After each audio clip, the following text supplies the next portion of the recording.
आकाश news, खबरों की तह तक, खबरों की तह तक। देश के नौजवान बच्चों को बधाई। उन्होंने लोकतंत्र को सही रास्ते पे और पूरे विश्व को एक मार्गदर्शन दिया है भारत की जनता ने कि हम एक मैच्योर लोकतंत्र हैं, डेमोक्रेसी है मैच्योर।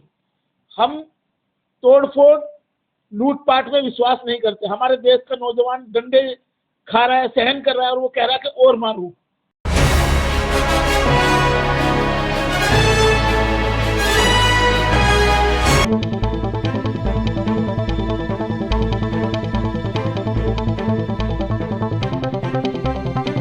आकाश न्यूज, खबरों की तह तक, खबरों की तह तक, खबरों। भारत के जेन जी ने दिखाया पूरी दुनिया को नया मार्ग। देश की संपत्ति नहीं बल्कि लाठी खाकर बात मनवाएंगे, ये कर दिखाया है जंतर मंतर पर बैठे युवाओं ने। एक महीनों से जंतर मंतर पर सीजेपी की तरफ से नीट पेपर लीक के खिलाफ चल रहे प्रदर्शन के आगे केंद्र सरकार को झुकना पड़ा और शिक्षा मंत्री धर्मेंद्र प्रधान को इस्तीफा देना पड़ा। इस बात को लेकर एडवोकेट रामवीर चौहान ने अपनी प्रतिक्रिया देते हुए इसे देश के करोड़ों युवाओं की जीत बताया है। उन्होंने कहा कि भारत दुनिया का सबसे बड़ा लोकतंत्र है और यहाँ का युवा लोकतांत्रिक तरीके से अपने सामने सरकार को झुकाना सिखा दिया है। उन्होंने कहा कि नेपाल, बांग्लादेश एवं श्रीलंका के युवाओं की तरह अपने देश की संपत्ति का नुकसान करके नहीं बल्कि लोकतांत्रिक तरीके से लाठी खाकर सरकार को झुका दिया है। उन्होंने ये भी कहा कि भारत के जेन जी ने पूरी दुनिया को एक नया रास्ता दिखाया है। दूसरे देशों के जेन जी को भारत के जेन जी से सीखना चाहिए। लंबी लड़ाई के बाद युवाओं की आज शिक्षा मंत्री का इस्तीफा हो गया है। आप भी युवाओं के साथ खड़े थे, क्या कहना चाहेंगे? क्या धर्मेंद्र प्रधान को पहले इस्तीफा देना चाहिए था या वो प्रेशर में आके इस्तीफा दिया उन्होंने? देखिए, मेरा ये कहना है, मैं सबसे पहले तो इस देश के नौजवान बच्चों को बधाई देता हूँ कि उन्होंने हमारे देश के, भारत देश के पड़ोस में जो 3 देश हैं, जैसे नेपाल है, बांग्लादेश है और श्रीलंका, उनमें भी इस तरह का आक्रोश था और वहाँ पे सत्ता में जो लोग थे बेदखल कर दिया, उनको सारी चीजें हुई। लेकिन हमारे देश की जो नौजवान पीढ़ी है और जो इस देश का लोकतंत्र है, भारत का लोकतंत्र एक सुदृढ़ अवस्था में और एक मैच्योर स्टेज पे है। अगर हम एज कंपेयर करें, अगर हम उनको श्रीलंका या नेपाल या बांग्लादेश के साथ, तो ये इस देश का अपमान होगा, भारत का अपमान होगा। अगर कोई कंपेयर करता है नेपाल के जेन जी के साथ या बांग्लादेश के जेन जी के साथ या श्रीलंका के जेन जी के साथ, ये देश पिछले 70-75 साल से लोकतंत्र को जी रहा है। लोकतंत्र के साथ इसने बहुत सारे उथल पुथल देखे हैं, इसने इमरजेंसी भी देखी है, स्वतंत्रता संग्राम भी देखा है इस देश में। तो भारत का जो जेन जी है, जिसकी आज उम्र 20 साल के करीब है, 18 साल के करीब है या 25-30 साल का है, उसने देश के लोकतंत्र की एक सुदृढ़ अवस्था भी देखी है। तो जब जब लोकतंत्र में अगर कोई थोपने की कोशिश करेगा कुछ चीजों को, तो वो ज्यादा दिन तक उस सिस्टम को नहीं चला पाएगा।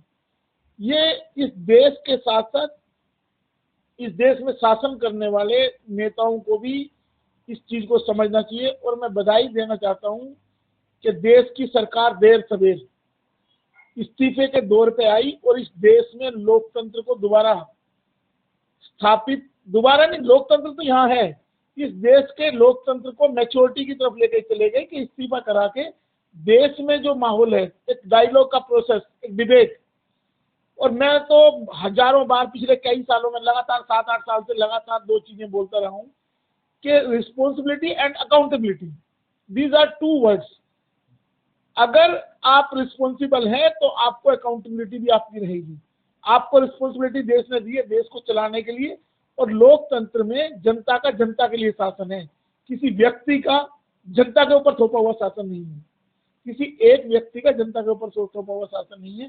तो देश को बधाई, देश के संविधान की जीत, जो हमारे फोर फादर्स ने, कॉन्स्टिट्यूशन मेकर्स ने, या उससे पहले जो फ्रीडम स्ट्रगल था, उसमें जो रास्ता दिखाया गया, अब वो जेनेटिक चेंज इस देश में आ रहा है। इस देश का जो जेन जी है, उन महापुरुषों के आदर्शों पे चलते हुए हमने कोई ऐसा हमारे देश के जेन जी ने नहीं किया उसने आज लाठी सहन की, आंसू गैस सहन की, वो जो गन्स थी वो सहन की, लेकिन उसके बावजूद ये देखो पार्लियामेंट के बिल्कुल नजदीक होने के बावजूद भी हमारे देश के जनजी ने कोई इस तरह की हरकत नहीं करी जो नेपाल, बांग्लादेश या श्रीलंका में हुई।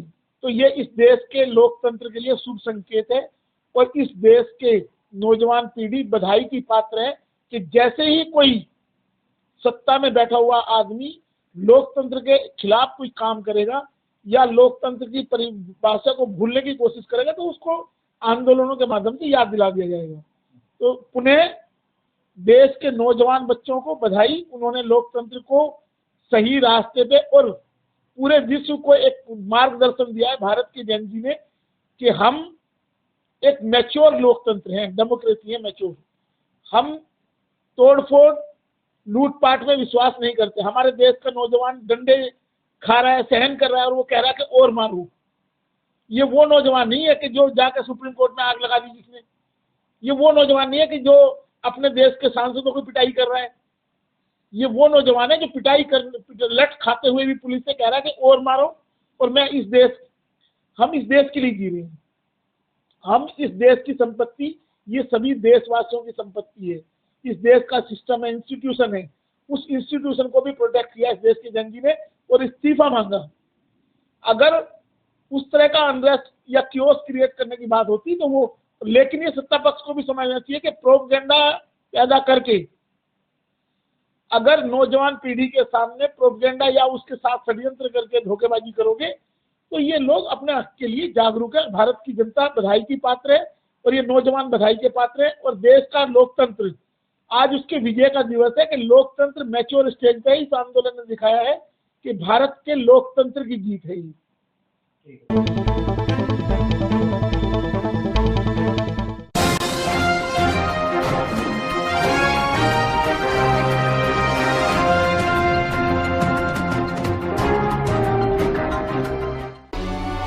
आकाश न्यूज, खबरों की तह तक, खबरों की तह तक।